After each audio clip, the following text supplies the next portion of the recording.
2 full days plus a few hours since we fueled these up.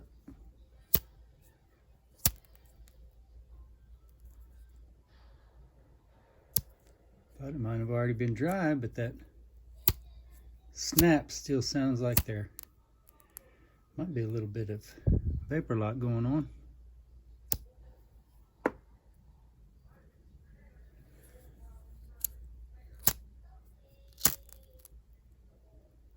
And this is the one with the gasket on the fuel screw.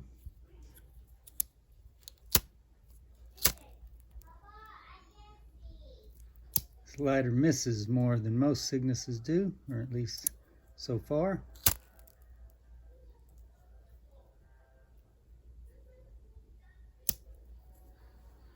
Still seems to have plenty of fuel.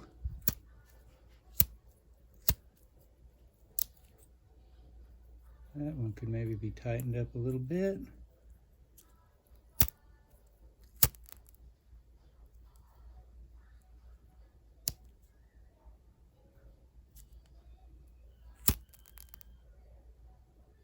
We will check them again tomorrow, which will be Friday, going on a little more than 3 days fuel.